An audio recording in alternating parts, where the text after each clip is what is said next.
अखंडमंडलाकारं व्याप्तं येन चराचरं तत्पदं दर्शितं येन तस्मै श्रीगुरुवे नमः। अज्ञानान्दस्य लोकस्य ज्ञानाञ्जनशलाकया चक्षुरुन्मीलितं येन तस्मै श्रीगुरुवे नमः। अध्यात्म विश्वविज्ञान यूट्यूब चैनल के सभी प्रेमी पाठक और हमारे आचार्य, गुरुजन, मार्गदर्शक, सहकारी आदि सभी मित्र का इस अंक में हार्दिक स्वागत करते हैं।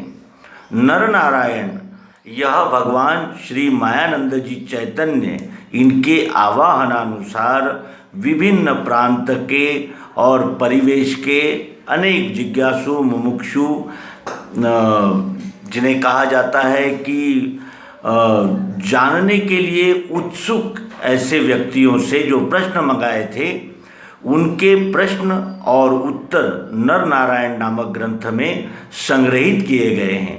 यह प्रत्यक्ष सद्गुरु भगवान श्री मायानंद जी चैतन्य इन्होंने दिए हुए उत्तरों का संकलन है, इसलिए इसका अतीव महत्व है और ये एक प्रकार की अध्यात्म विज्ञानियों के लिए डिक्शनरी या मार्गदर्शिका कहा जा सकता है। ऐसा ये अत्युत्तम ग्रंथ है और इस ग्रंथ में श्री एन.बी.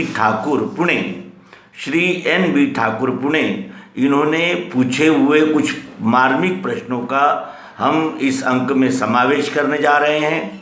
इनका पहला प्रश्न है कि ईश्वर पर सब जनता का हक है या किसी विशिष्ट व्यक्ति का ही है।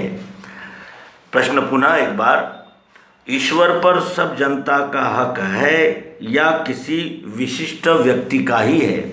इस प्रश्न के उत्तर में भगवान श्री मायानंद जी चैतन्य इन्होंने जो उत्तर दिया वह प्रस्तुत है। वे कहते हैं कि ईश्वर में हक का स्पर्श भी नहीं है। ईश्वर में हक का स्पर्श भी नहीं है। क्षर प्रकृति के स्वभाव से द्वैत रूपी है। जैसा करेगा वैसा ही हक पैदा होगा। अब इसका स्पष्टीकरण देते हैं कि ईश्वर पर और उसके स्वभाव पर एक किसी का भी हक नहीं है।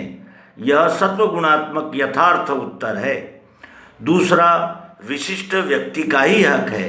यह रजोगुणात्मक रोचक उत्तर है। और तीसरा, सबों का हक है। यह तमोगुणात्मक भयानक वाक्य का उत्तर है, ऐसा समझना।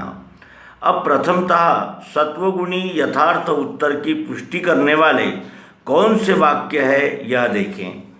न तस्य कश्चित तपसा विद्या वा, यह भागवत के 5वें खंड के पहले और 12वें श्लोक पे।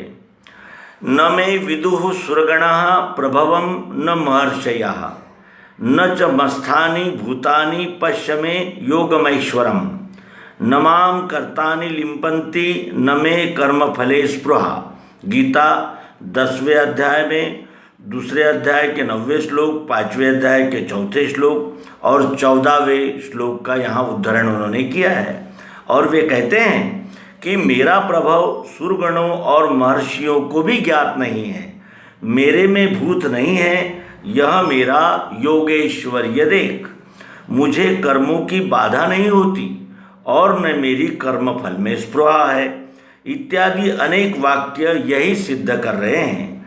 हक की भावना द्वैत रूप रोचक है और वह प्रकृति से स्वभाव में और गुणों में भासती है।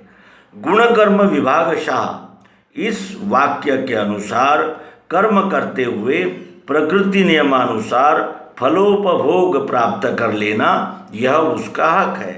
जो पुरुष परिश्रम अथवा पुरुषार्थ करेगा वही वही उसके फल का अधिकारी होगा, अन्य नहीं। सत पुरुषार्थ का फल सत होता है और असत का फल असत ही है। सुवर्ण कंकन का इच्छुक कर्म से उसे प्राप्त कर सकता है, किंतु मृगजल या किमया इत्यादि के इच्छुक पुरुषार्थ करने पर भी मेरा पुरुषार्थ व्यर्थ हुआ, यही फल प्राप्त होगा। यह सब खेल क्षर प्रकृति का कार्य है, ईश्वर से उसका संबंध नहीं। ये यथा माम प्रपद्यन्ते तांतस्थैव भजाम्यहम्। यह गीता के चौथे अध्याय का 11वां श्लोक इसकी साक्ष्य दे रहा है।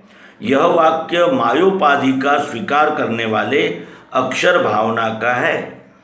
आस्ते भग आसीनस्थ ऊर्ध्वस्तिष्ठति तिष्ठतः शेते निपद्यमानस्य चराति चरतो भगः। बैठने वाले का भाग्य बैठता है, खड़े रहने वाले का खड़ा रहता है तथा निद्रित रहने वाले का निद्रित रहता है।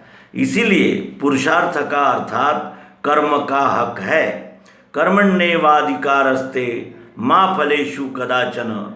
जीव कर्म का अधिकारी एवं हकदार माना गया है, प्रारब्ध रूपी फल का नहीं, ऐसा श्रुतियों ने सिद्ध किया है।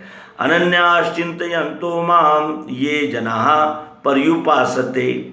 यह गीता के 90वें अध्याय का 22वां श्लोक यहाँ उद्धृत करते हुए वे कहते हैं कि जो अनन्य चिंतन करते हुए विश्व रूप की उपासना करते हैं, ऐसे पुरुषार्थी पुरुष का हक विशेष होता है। जिसको इच्छा हो वह संपादन कर ले।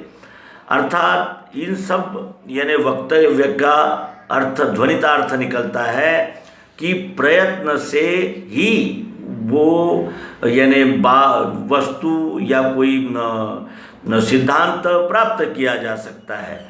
इसीलिए कोई किसी भी वस्तु पर किसी का हक नहीं होता। जो प्राप्त करना चाहेगा परिश्रम करेगा और अपने मन बुद्धि चित्त और अहंकार को एकाग्र करके तब करेगा, अर्थात पूरी लगन के साथ परिश्रम करेगा, उसे वो अवश्य ही प्राप्त होगा। यह इस उत्तर का मतितार्थ है। अध्यात्म विश्व विज्ञान यूट्यूब चैनल के सभी प्रेमी पाठकों का इस अंक में हार्दिक स्वागत समादर करते हैं।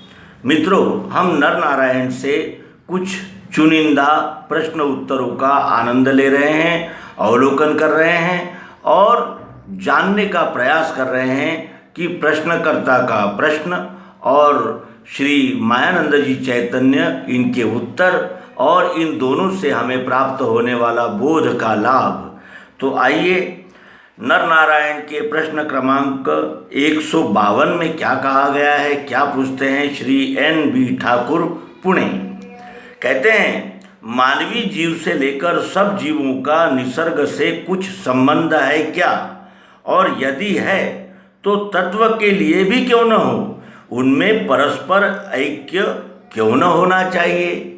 प्रश्न पुनः एक बार, मानवीय जीवों से लेकर सब जीवों का निसर्ग से कुछ संबंध है क्या, और यदि है तो तत्व के लिए भी क्यों न हो, उनमें परस्पर ऐक्य क्यों न होना चाहिए। इस प्रश्न का सद्गुरु भगवान श्री मायानंद जी चैतन्य उत्तर देते हैं। कहते हैं कि अखिल जीवों का निसर्ग से ऐक्यता का संबंध है। निसर्ग के कार्यों में अनंतत्व है।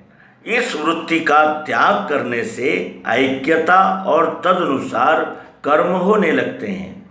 अब इसका स्पष्टीकरण देते हैं कि एक दृश्य मात्र का निसर्ग से ही संबंध है। निसर्ग में व तत्व में अर्थात आत्मा में ऐक्य स्वयं है ही, किंतु उसका अनुभव होते ही वह दिखने लगता है। यह सत्वगुणात्मक विचार है। दूसरा, तत्व के लिए ऐक्यता हो सकेगी क्योंकि जीव का निसर्ग से अंश-अंशी भाव का संबंध है, ऐसा रजोगुण के सिद्धांत है। और तीसरा, तमोगुणी स्वभाव में जीव का व निसर्ग का संबंध नहीं है और न उसकी ऐक्यता होना संभाव्य है। यह तमोगुणी उत्तर है। अब स्पष्टीकरण इसका है कि निसर्ग के मानी स्वभाव अर्थात क्षर प्रकृति है। स्वभाव में ही जीव भावना है। इसलिए जीव का निसर्ग के साथ कार्य कारण भाव का संबंध है। कार्य अर्थात जीव तत्व में अनेकता है, तो कारण अर्थात प्रकृति तत्व में सबों का एकत्व है। इस हेतु कारण स्थान में सब जीवों की एकता स्वयं सिद्ध है ही। महाभूताहंकारो बुद्धिरव्यक्तमेव च इंद्रियाणि दशेकंच पंच चेन्द्रिय गोचराः इच्छा द्वेषः सुखम दुखम संगातश्चेतना धृति। यह गीता के 13वें अध्याय के 5 और 6वें श्लोक के अंश उद्धृत करते हुए सद्गुरु भगवान श्री मायानंद जी चैतन्य कहते हैं कि यह सब विकार प्रकृति के अर्थात नैसर्गिक सब जीवों के पास है ही। मृत्यु का भय, स्वसुख की इच्छा इत्यादि प्रकृति स्वभाव सब जीवों को है।